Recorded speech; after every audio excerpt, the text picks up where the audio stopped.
ہمارے دین میں بھی علم کی جو اہمیت اتنی ہے کہ اگر علم نہ ہو تو دین نہیں ہے.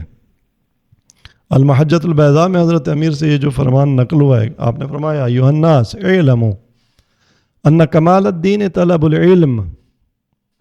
آپ نے فرمایا لوگوں جان لو کہ دین کا کمال علم کی تلاش میں ہے. سجدوں کا ذکر کر سکتے تھے، مصلوں کا ذکر کر سکتے تھے، نمازوں کا ذکر کر سکتے تھے، دعائے کمیل کا بتا سکتے تھے، نماز جعفر تیار کا بتا سکتے تھے. نہیں، پہلے فرمایا طلب العلم والعمل بہ، پھر فرمایا الا وان طلب العلم اوجب علیکم من طلب المال. مال کی تلاش زندگی گزارنے کے لیے واجب ہے، ظاہر ہے وہ بھی فریضہ ہے، کیونکہ اس کے بغیر یہ زندگی چلتی نہیں ہے. امرار معاش کے لیے معاش کی تلاش واجب ہے اس حد تک، لیکن اس سے بڑا واجب ہے ایک، اور وہ طلب العلم ہے. ان المال مقسوم مضموم لکم. آپ فرماتے ہیں مال تمہارے قسمت میں خدا نے لکھا ہوا ہے، وہ تمہیں ملے گا، اور اس کی ضمانت خدا نے لی ہے. لیکن والعلم مخزون عند اہل علم ان خزانوں میں ہے جن خزانوں کا دروازہ جب تک نہ کھولا جائے نہیں ملتا. اور وہ کون ہیں؟ وہ علماء ہیں، وہ اساتید ہیں، وہ دانشور ہیں. وقد امرتم بطلبہ من اہلہ فاطلبوہ.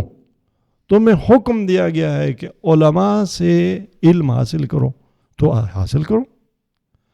تو یہ ایک بہت اہم چیز ہے جو علم کے حوالے سے نہج البلاغہ میں حضرت امیر علیہ السلام کے فرامین میں علم کی منزلت اس حیثیت سے کہ علم ہماری ذات ہے، اور اگر علم ہمارے پاس نہیں ہے تو ہم انسانیت کی ذاتیات میں سے کچھ ذاتیات کے فاقد ہیں. نہج البلاغہ میں بھی اور خصوصاً دینی تمام متون میں علم کو تقویٰ کے ساتھ جوڑا گیا ہے، کہ بلکہ ایک شرط قرار دی گئی ہے کہ حصول علم کے لیے تقویٰ ضروری ہے.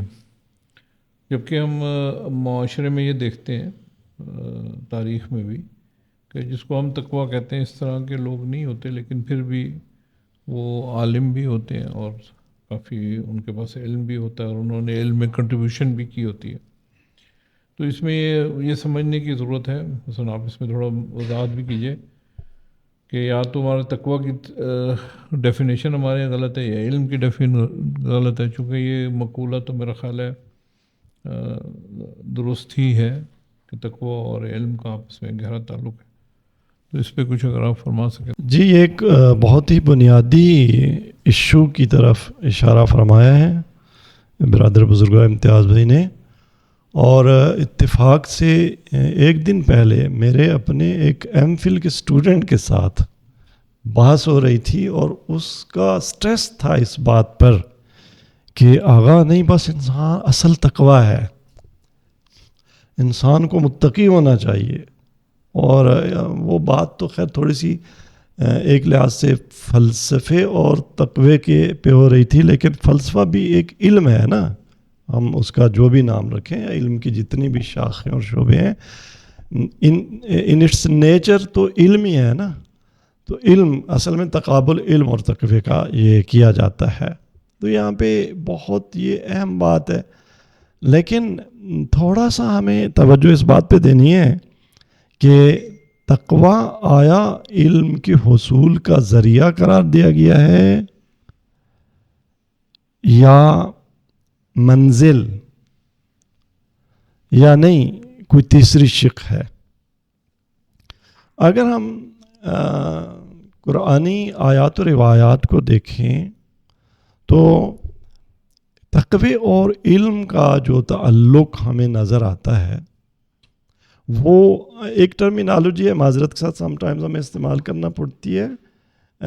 عربی میں ہم جب اپنے عالمانہ مباحث کرتے ہیں نا، تو وہاں ایک لفظ استعمال ہوتا ہے تشابک، شبکہ جس کو کہتے ہیں، اور انگلش میں اس کو نیٹ کہتے ہیں، جال کہہ دیں.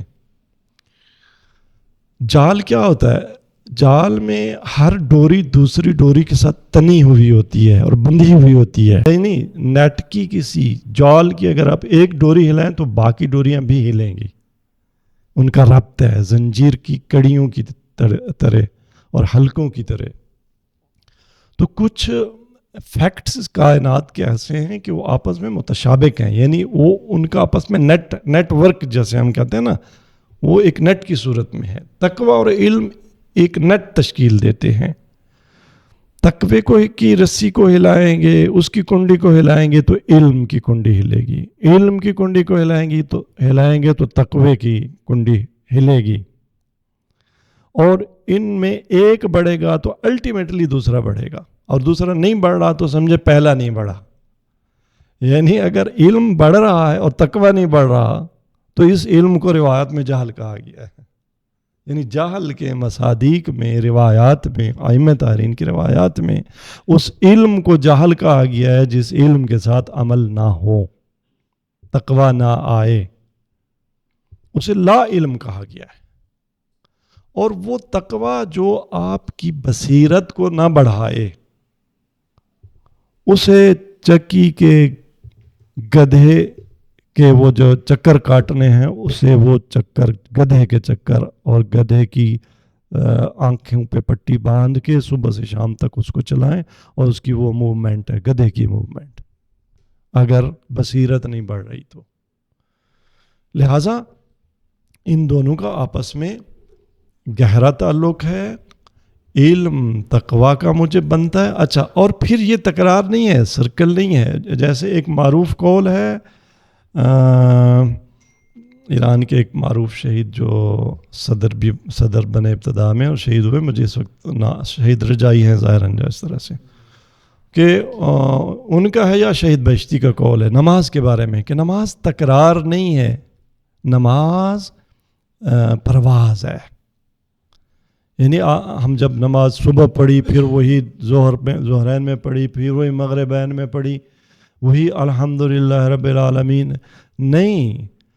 جس فہم کے ساتھ ہم نے پہلے ہفتے میں نماز پڑھی تھی, اب میں ڈر کے ہفتہ کہہ رہا ہوں, بلکہ چلیں سال سے شروع کر لیتے ہیں. زندگی کے سال اول تکلیف میں جب میں بالغ ہوا, جو نماز میں نے جس سینس کے ساتھ پڑھی تھی, اگلے سال میں اگر اسی سینس میں اب بھی الحمدللہ پڑھ رہا ہوں تو یہ پھر میری نماز نہیں ہے.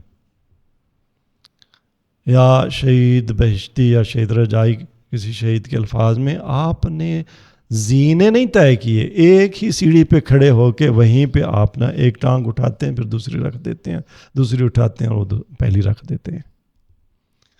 وہ تقوی نہیں ہے جو بصیرت افزائی کا موجب نہ ہو. لترون العجائب, تقوی کی تو یہ آؤٹ پٹ دکھایا, آؤٹ کم دکھایا سرکار رسالت مآب صلی اللہ علیہ وسلم نے, کہ اگر تم متقی بنو گے تو لترون العجائب, تم اس کائنات میں عجائب خلقت دیکھو گے.